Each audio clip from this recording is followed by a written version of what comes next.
अस्सलामुअलैकुम फ्रेंड्स, मेरा नाम है ज़हब और आप देख रहे हैं ज़ोहाब टीवी।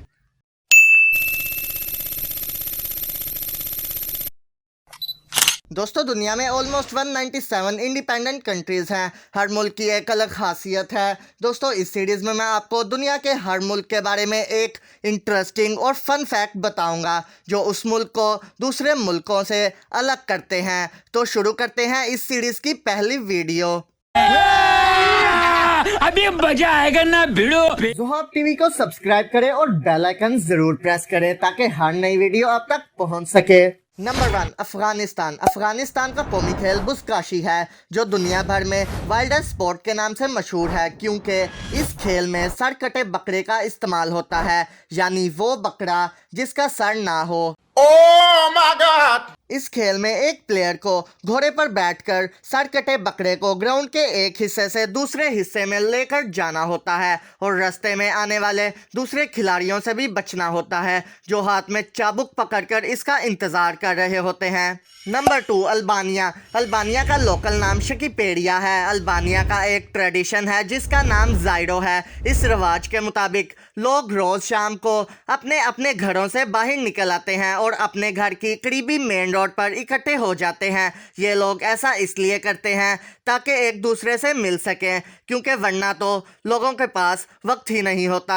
Number 3, Algeria. दोस्तों, अल्जीरिया का लोकल नेम अल्जज़ाइर है। अल्जीरिया रकबे के लिहाज से अफ्रीका का सबसे बड़ा मुल्क है लेकिन इसका 90% हिस्सा सहरा यानी डेजर्ट है। Number 4, American Samoa. American Samoa छोटे छोटे आइलैंड्स पर मुश्तमिल एक मुल्क है जिसको फुटबॉल आइलैंड भी कहते हैं और वो इसलिए क्योंकि इसने इतने अमेरिकन फुटबॉल यानी रग्बी प्लेयर्स प्रोड्यूस किए हैं जितने किसी भी और मुल्क ने नहीं किए। Number 5, Andorra. एंडोरा मगरबी एशिया का एक ऐसा मुल्क है जिसकी आर्मी सिर्फ 12 लोगों पर मुश्तमिल है। लगता है ये पागल हो गया। मैं पागल नहीं हुआ, ये बात सच है।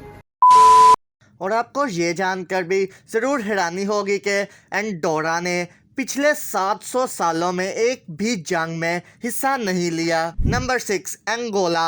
अंगोला काफ़ी तरक्की याफ्ता अफ्रीकन कंट्री है जिसकी पॉपुलेशन का 70% हिस्सा नौजवानों पर मुश्तमिल है, यानी वो लोग जिनकी उम्र 24 साल से कम है। Number 7, Anguilla. एंगुइला एक गरीब कैरेबियन कंट्री है। मैं गरीब हूँ, मैं गरीब हूँ। मेरे चुप! बिल्कुल चुप! हिम्मत कैसे हुई तेरी मुंह खोलने की? इसका नाम एक स्पेनिश वर्ड से निकला है जिसका मतलब ईल है। इसको ये नाम इसलिए दिया गया है क्योंकि मैप में इसका नक्शा ईल फिश जैसा लगता है। Number 8, Antigua and Barbuda. Antigua and Barbuda दो छोटे छोटे कैरेबियन आइलैंड्स हैं। इस मुल्क का नेशनल स्पोर्ट क्रिकेट है और आपको ये जानकर हैरानी ज़रूर होगी कि दुनिया के सबसे कमाल बैट्समैन में से एक batsman sir Vivian Richards Antigua and Barbuda में पैदा हुए।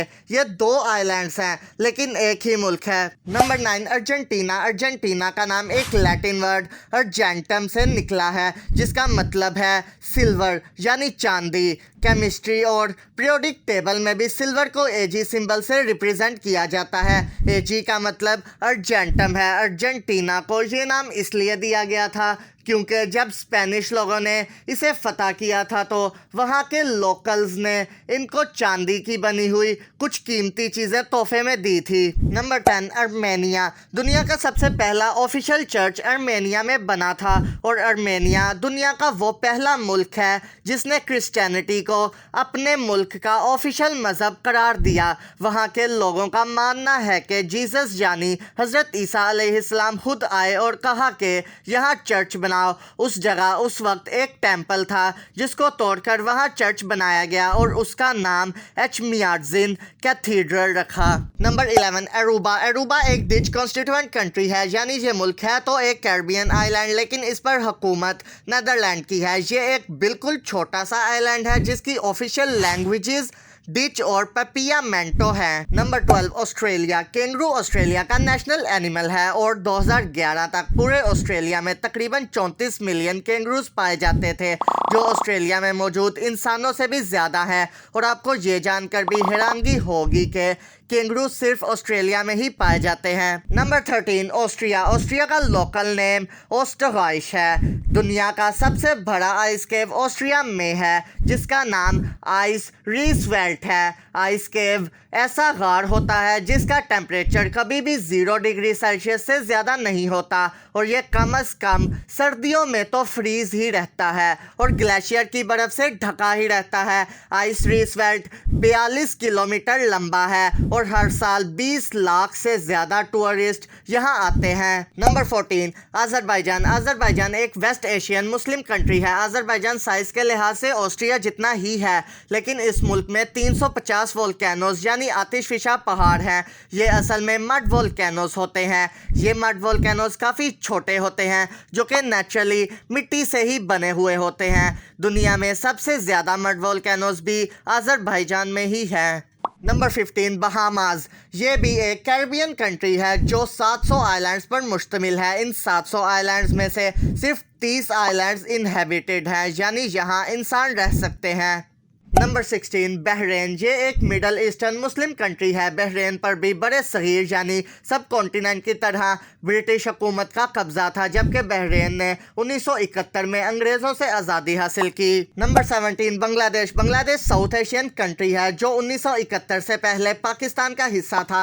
बांग्लादेश में रहने वाले आधे से ज़्यादा लोग किसान हैं, जबकि बांग्लादेश की आबादी ऑलमोस्ट 16 करोड़ है, यानी बांग्लादेश में तकरीबन 8 करोड़ किसान रहते हैं। Number 18 Barbados. बारबाडोस एक कैरिबियन कंट्री है। 1841 से 1845 तक बारबाडोस पूरी दुनिया में हेल्दीएस्ट प्लेस मानी जाती थी, क्योंकि बारबाडोस में death rate 1 in every 66 people था। यानी उस वक्त बारबाडोस में एक बंदा मरता था तो 66 लोग पैदा भी होते थे, और ये पूरी दुनिया के डेथ रेट से भी कम है जो कि 1 पर 35 पीपल है। अच्छा, इस सीरीज के और भी पार्ट्स आएंगे जिनमें बाकी कंट्रीज के बारे में एक एक फैक्ट आपको देखने और सुनने को मिलेगा। बल्ली बल्ली तिशावा शावा बल्ली बल्ली तिशावा शावा। आज के लिए इतना ही। अपना बहुत सा ख्याल रखें और आपसे फिर मुलाकात होगी अगली वीडियो में। अल्लाह हाफिज़।